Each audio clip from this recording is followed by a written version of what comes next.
En el primer siglo de nuestra era, durante el dominio del Imperio Romano sobre la región de Judea y Galilea, muchas aldeas vivían bajo una mezcla de esperanza y tensión. Los soldados romanos patrullaban los caminos de piedra, los recaudadores de impuestos trabajaban para el imperio, y los líderes religiosos guiaban la vida espiritual del pueblo. En medio de ese mundo complejo, las palabras de un maestro de Galilea comenzaban a recorrer pueblos y caminos: Jesús de Nazaret. Una tarde cálida, en una pequeña aldea cerca del lago de Galilea, el polvo del camino se levantaba lentamente con el paso de los viajeros. Las casas estaban construidas con bloques de piedra caliza, techos planos hechos con madera, barro y cañas secas.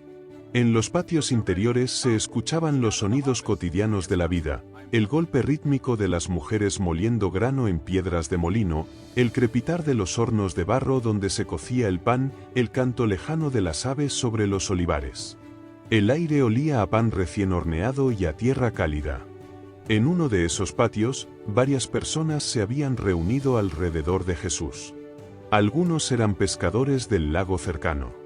Otros eran campesinos que trabajaban las pequeñas parcelas de trigo y cebada que rodeaban la aldea. También había ancianos que caminaban apoyados en bastones de madera, y madres que sostenían a sus hijos pequeños mientras escuchaban. Jesús estaba sentado sobre una piedra lisa, bajo la sombra de una higuera. Su vestimenta era sencilla, una túnica de lino color natural, una capa ligera de lana sobre los hombros y sandalias de cuero gastadas por el camino. Su rostro mostraba la serenidad de alguien acostumbrado a largas jornadas caminando entre pueblos. Sus ojos observaban a cada persona con una atención tranquila. Entre la multitud había un hombre que parecía inquieto. Sus manos temblaban ligeramente mientras sostenía el borde de su túnica. Había viajado desde otra aldea después de escuchar que Jesús hablaba de la confianza en Dios y del poder de la fe. Su familia atravesaba tiempos difíciles. Las cosechas habían sido escasas ese año, y las deudas comenzaban a acumularse. El hombre finalmente dio un paso al frente. «Maestro», dijo con voz baja. Muchos dicen que Dios cuida de nosotros, pero a veces el miedo es más fuerte que la esperanza. ¿Cómo podemos confiar cuando no sabemos qué ocurrirá mañana? Las personas alrededor guardaron silencio. El viento movía suavemente las hojas del olivo cercano. Un burro rebuznó a lo lejos. El sonido de una jarra de agua colocándose sobre una mesa de madera resonó brevemente en el patio. Jesús miró al hombre con calma. Luego señaló los campos que se extendían más allá de las casas de la aldea. «Miren los campos», dijo con voz serena. «Cada año la tierra parece vacía después de la cosecha. El suelo queda seco, las plantas desaparecen y todo parece terminado. Pero cuando llega la lluvia, la vida vuelve a levantarse desde la tierra». Algunos campesinos asintieron lentamente. Conocían bien ese ciclo.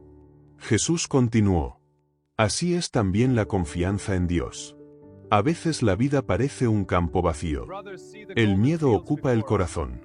Pero la fe es como la semilla que se planta bajo la tierra. No se ve al principio, pero crece.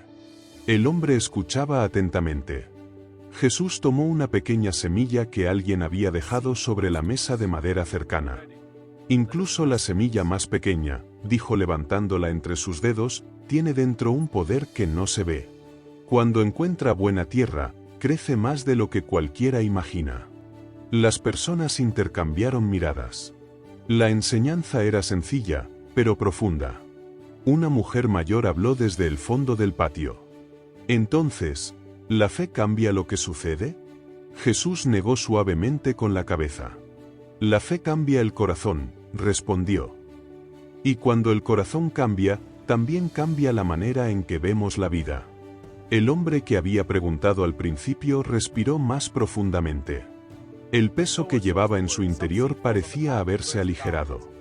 Jesús miró nuevamente a la multitud. «Confíen en Dios», dijo.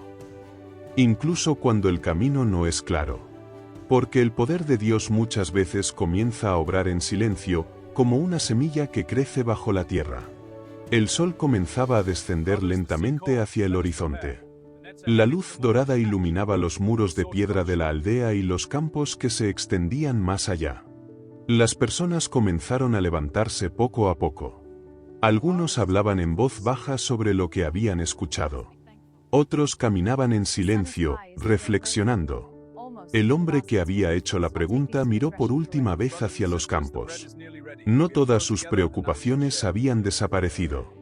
Pero ahora algo dentro de él era diferente. Había descubierto que confiar en Dios no significaba entenderlo todo. Significaba caminar con fe, incluso cuando el futuro todavía estaba oculto. Y en ese acto de confianza silenciosa, muchas veces comenzaba a revelarse el verdadero poder de Dios.